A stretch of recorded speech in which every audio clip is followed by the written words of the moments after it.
What is up, everybody? RandomRandomMan here. I hope everyone out there is continuing to stay safe and be well during this unpredictable time, as I am here bringing you my review for Blonde.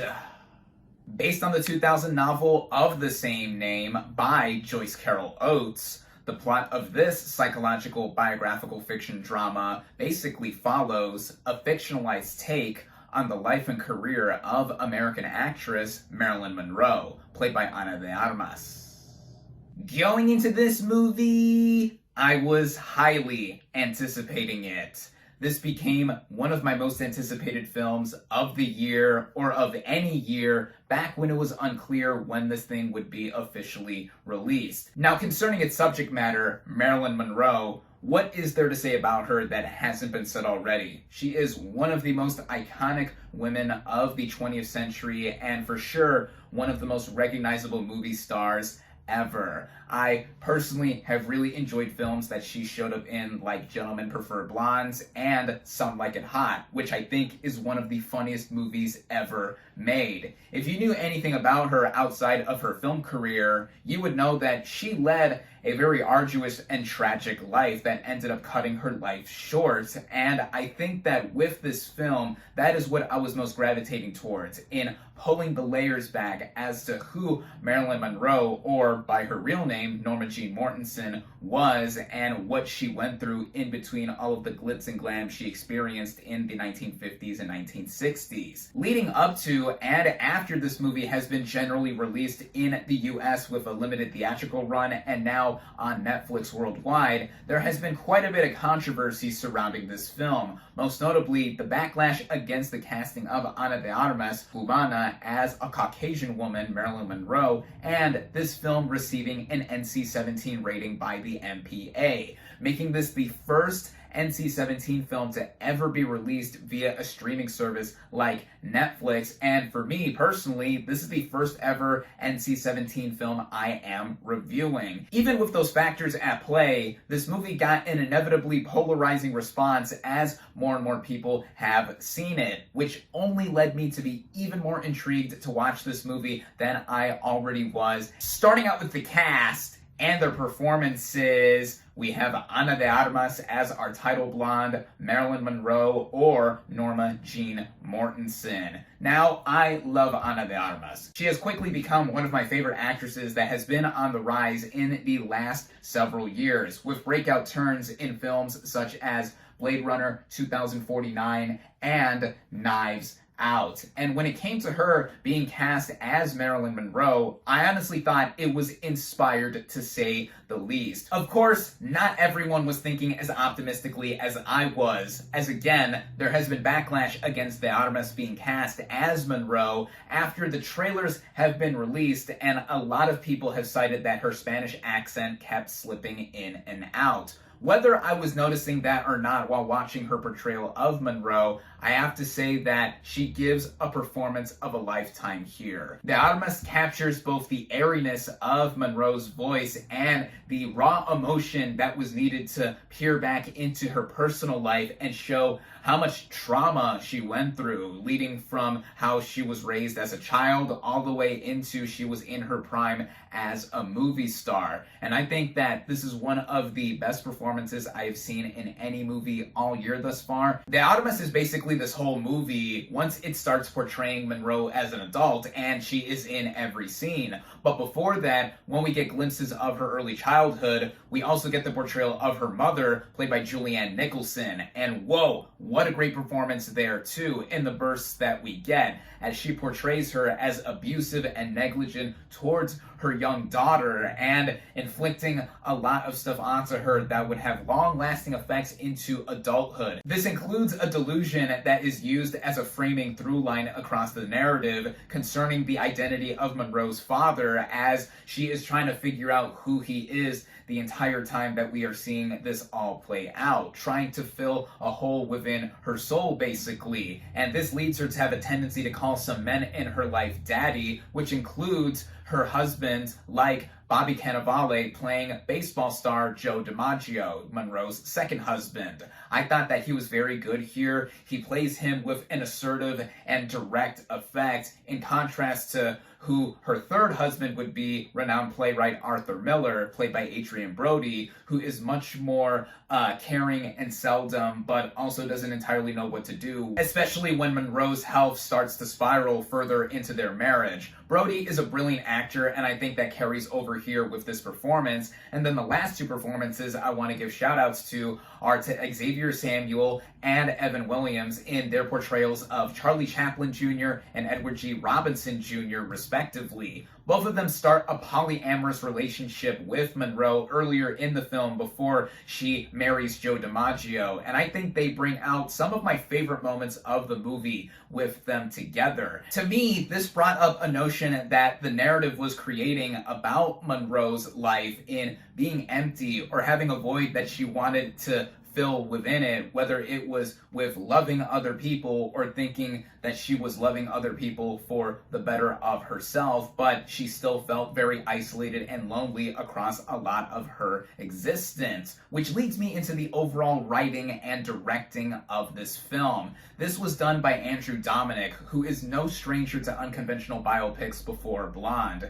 He did The Assassination of Jesse James by the coward Robert Ford, which, like any other biopic, even to a small degree, took liberties in portraying the dynamic of the title characters there. And here with Blonde, it already being based on a book that was essentially historical fiction, according to those who have read it. I've personally not read it. And Dominik looked to have taken the idea of Marilyn Monroe and was peeling it back and showing a lot of the horrors that she had dealt with in her life, while also fabricating them to try to get an intended effect. And boy oh boy, with his vision / scope that he had for the movie, it is there, literally and figuratively, with a huge stir of debate and division around this movie concerning how, if it is more an expose or exploitative take on Monroe's life, and I can see arguments for both sides. On the one hand, concerning the movie's NC-17 rating, it is graphic, but I think it is graphic at times. It isn't the most graphic movie I've ever seen, even in comparison to other R-rated movies that are similar. Maybe it's because I'm desensitized to what I see in movies, or I was just expecting it to push the envelope more, but there is that. And then on the other hand, this film does go for a dreary, dramatic edge to it that does make it so challenging to get through. It is something that has both a bracing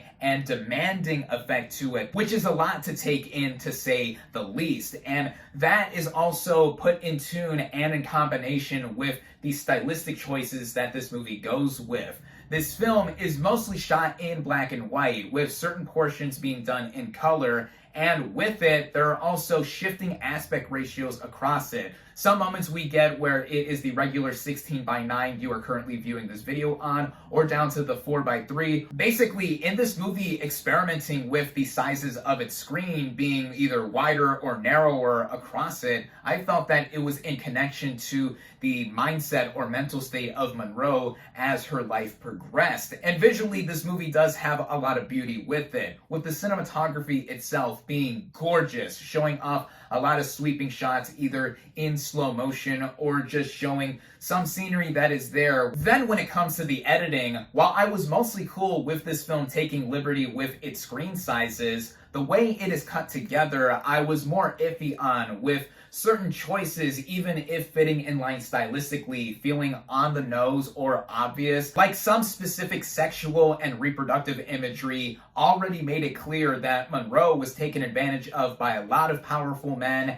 and lost a lot of unborn children. If that could have been cut down on, it would have still had the same intended effect elsewhere with how this movie was going in its ebb and flow. Which brings me into the running time and pacing of this film. Without the end credits, it runs at just under 2 hours and 40 minutes, and at times I was feeling the movie's length. What did offset that a bit, on top of seeing a lot of the praiseworthy technical elements like the production design, costume design, aforementioned cinematography, and just the overall look of this movie being mostly gravitating towards, was the original score by Nick Cave and Warren Ellis. I think that this film has a score about it that does back up the really somber nature of this film, yet there are moments in there, tinges of stardom or starlight that Monroe had in just being someone that everyone looked to, in just being an iconic blonde bombshell. But then it also reinforces the reality of it all, of Monroe being someone who just spiraled and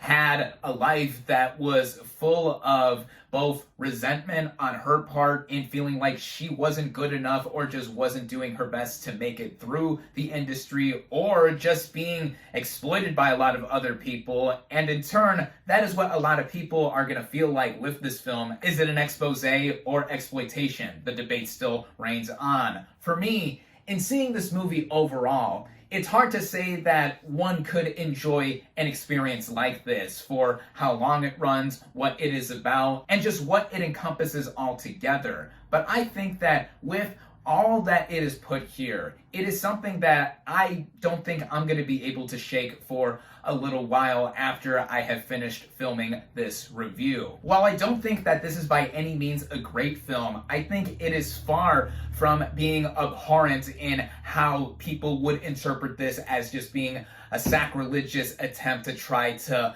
milk more trauma on Monroe's life, to how she was someone who already dealt with a lot of it and have it just left alone. It's predestined to see what I'm about to say and how Blonde is not for everyone. For Marilyn Monroe fans specifically, I can already see reactions being put all over the place in terms of what one is looking for with a biopic on Monroe, with the recreations of certain films in this film being well done from my recollection of those projects. But then there are those that are going to be put off by the grueling nature of this movie, and yeah, with its length and how much there is to get through, it's not going to be an easy watch for everyone. But for me, in seeing how much of an unorthodox biopic this is and the places that it goes for, and above all, the astounding Ana de Armas carrying it all, I think this is a film that I have no problem in saying I recommend.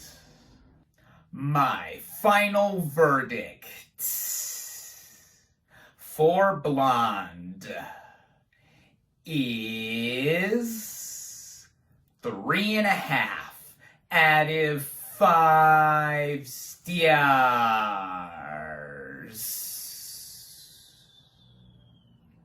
Thank you all, as always, for watching. Be sure to like this video, comment on what you thought of Blonde. Social media links in the description. Subscribe to my channel for more, and I'll catch you on the next movie review.